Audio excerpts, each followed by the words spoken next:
제 친구들을 만나러 가는 모임인데 브라를 안 차고 그게 그러면 드러나잖아요. 그렇죠. 신체 부위가 당연히 드러날 근데 수밖에. 그거를 당당하게 그냥 그렇게 좀 다니고 좀 쎄한 거죠, 그런 것들이. 약간 그런 걸 좀 시선을 즐기는 것 같아요. 누군가 약간 자기를 보고 관음증이 있다는 게. 있는 양반이네. 맞아요. 약간 그런 느낌인 것 같은데.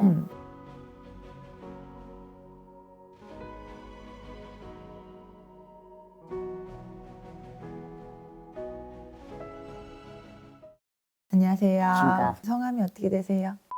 이고요. 몇 년생이에요? 올해 42입니다. 엄청 동안이시네요. 인물값을 좀 하고 다니시겠어요? 혹시 같이 보고 싶으신 분이 있으실까요? 여자친구겠네요? 맞습니다. 네. 몇 년생이에요? 올해 34입니다. 나이 차이가 조금 있네요. 네, 어쩌다 보니까. 어쩌다 보니까 궁합을 좀 보고 싶으실까요? 네, 맞아요. 일단 먼저 얘기를 할게요. 이 사람과 잘 맞는다고 생각합니까? 내가 왜 이런 질문을 하냐면 이 라는 여자를 지금 사주를 놓고 보는데 굉장히 요염하고 화려하고 예쁘고 이렇게 보여요. 네, 좀 어린 것도 어리지만 굉장히 사주상으로도 그렇고 이 사람이 가지고 있는 성향 자체가 주변에 진이 많고 어딜 가나 주인공이 되고 이런 사람이에요. 굉장히 화려한 사주를 가졌어요. 일반 사람들한테는 굉장히 눈에 많이 띄어요. 그래서 우리 씨한테 이 사람이 눈에 띄었겠죠? 본인 이성 성향 자체는 굉장히 화려하고 예쁜 사람 좋아해요. 그러니까 얘만 보면은 막 좋아 죽는 거예요. 그래서 못 놓고 있어요. 근데 혹여나 이 사람이 네 결혼 상대입니까? 라고 물어본다면 저는 단호하게 아닙니다 라고 말씀드리고 싶어요. 그리고 이 사람도 마찬가지지만 본인도 한 사람 가지고 만족 못해요. 그만큼 본인도 바람기가 있어요. 조합살이 굉장히 많아요. 그래서 가서 눈웃음 치고 말 한마디 해도 막 상냥하고 젠틀하고 그런 사람들 있잖아요. 그런 과예요. 본인도 알고 있죠. 어떻게 하면 이 사람이랑 손 한번 잡아볼까? 한번 품에 안아볼까? 그쵸? 그쵸. 근데 그 와중에 이 사람이 굉장히 눈에 띄었나 봐요. 많고 많은 여자 중에. 그렇죠. 네. 근데 이 사람 겪어보니 어때요? 사실 사귀기 전부터 좀 생각을 하고 있었는데 남자를 너무 좋아한다라는 느낌이 있었거든요. 어떻게 보면 거울 치료 받는 것 같지 않아요? 이 사람이 맞다 틀리다라고 할 순 없어요. 근데 똑같은 사람 본 거예요. 교제 중이신 거잖아요. 네, 맞아요. 얼마나 교제를 했어요? 이제 한 2달 뒤면 2년. 2년씩이나 했다고? 네, 저도 근데 이야. 사실 이런 말 하면 좀 그런데 그렇죠? 이렇게 오래 사귄 게 음. 흔한 일은 아니어가지고. 그러니까 지금 놀랄 놀자예요. 이게 분명 맞는 코드가 있기 때문에 2년이라는 시간을 만났을 텐데 그간에 우리 이 사람한테 정정당당해요. 그래도 지금까지 만났던 사람들 중에서는 이 사람은 당당한 편이다. 당당한 편이다. 근데 네. 이분도 마찬가지예요.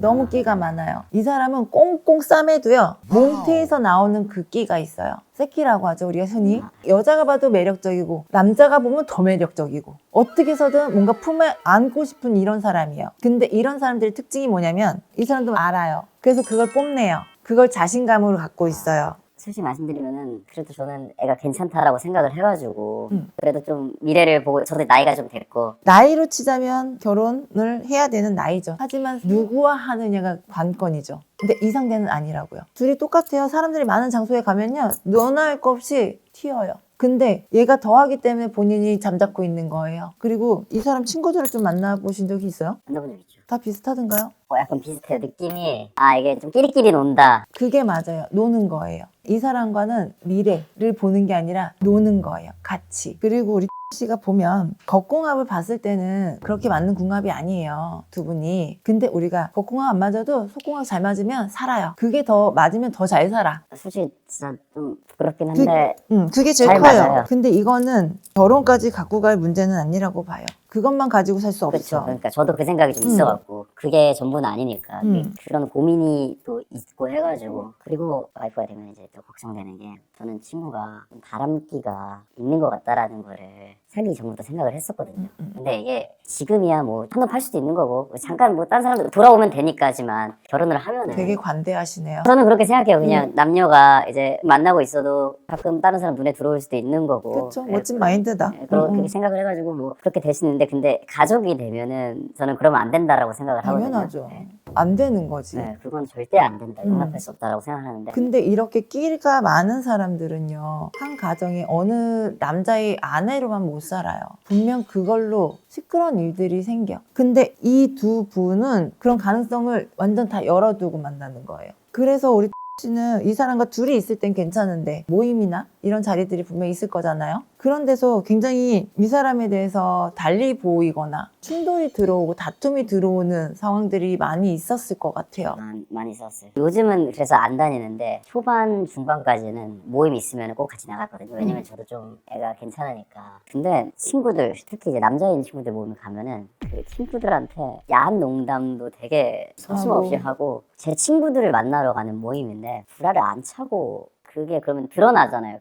그렇죠. 신체 부위가 당연히 드러날 근데 수밖에. 그거를 당당하게 그냥 그렇게 좀 다니고 좀 쎄한 거죠, 그런 것들이. 약간 그런 걸 좀 시선을 즐기는 것 같아요. 누군가 약간 자기를 보고 있다는 관음증이 느낌. 있는 양반이네. 맞아. 약간 그런 느낌인 것 같은데 근데 그거에 대해서 얘기를 하고 제지를 엄청 싸웠어요. 근데 싸우고 고쳐줬다가도 다시 돌아가요. 그러면 자기 까먹었다고 미안하다고 뭐 그런 식으로 또 불러대고. 이거는 병적이네. 관음증이라는 건 남들 시선을 즐기는 거잖아요. 그 시선을 외모적이나 나의 뭔가 이제 능력이나 이런 것들로 하면 너무너무 좋은 시너지 효과가 날 텐데 이거는 오로지 성적인 뭔가 내 외향적인 것들로만 옛날에 바바리맨, 노출증 있는 사람들 그거랑 같은 맥락이에요. 그렇게 얘기하니까 이해 확 되셨죠?